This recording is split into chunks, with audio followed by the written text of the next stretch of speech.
to be tackling the idea of perfection. First of all, I need you to understand just the very, very basics of DNA. And in order to understand that, all you need to understand is that DNA is effectively a digital code of 4 letters per position in the digital code. Now, organisms have variable numbers of letters in their DNA, in their genome, as it's called. But to simplify matters an awful lot, we're not going to look at chromosomes, we're not going to look at the distribution of DNA in a cell and so on and so forth.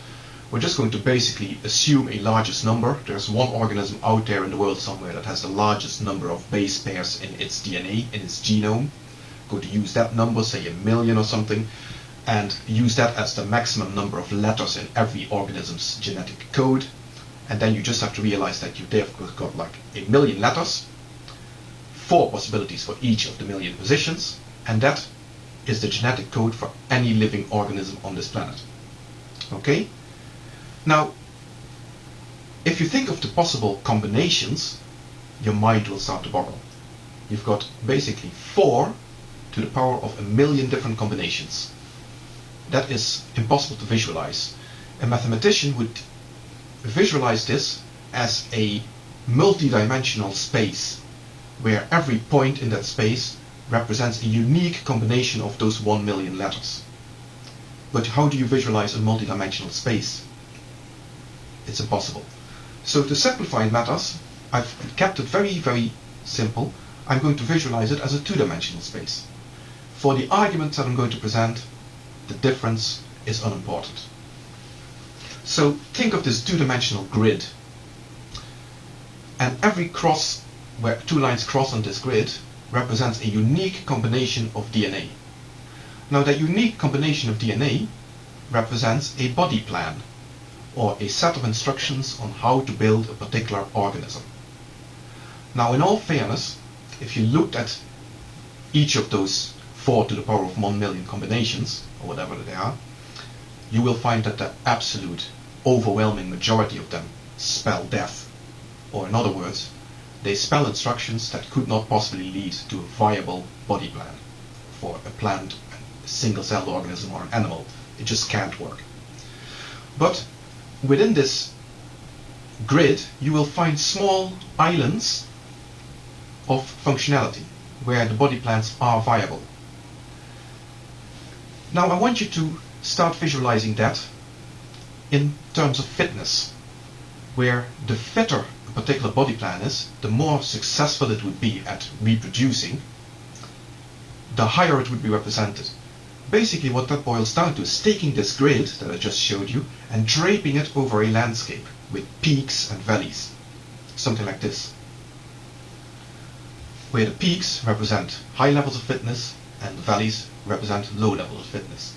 And evolution then boils down to a journey through that landscape, where you start low down in a valley, just outside these bits of water which represent death, and you take a journey towards a mountaintop. The rules for the journey are very simple. You cannot go downhill. That's the rule. The reason for that rule is also very straightforward, because what happens is when organisms reproduce, they reproduce exponentially. The number of organisms rises exponentially. But then they run out of resources. And what happens? Those organisms who are least capable of making the most of those resources and reproducing for the next generation will be killed off. It's a fact of life. And what is left are the organisms that are better capable of reproducing. And that in this picture is represented by going uphill.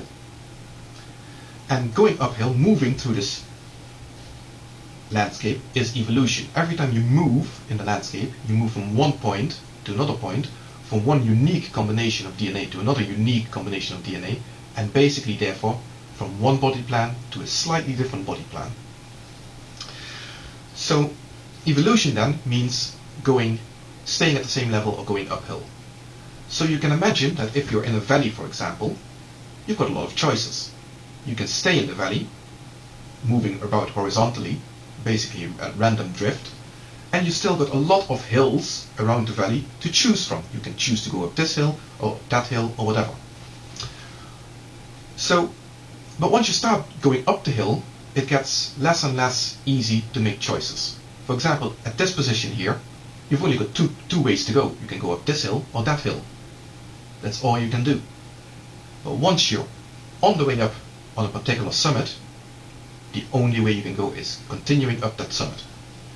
What does that translate like? Or what does that translate as in real life? Well, in real life, we'll see groups of organisms that appear to be evolving rapidly. Those organisms would be the organisms that in this picture would be on the valley floor, with all these possibilities open to them.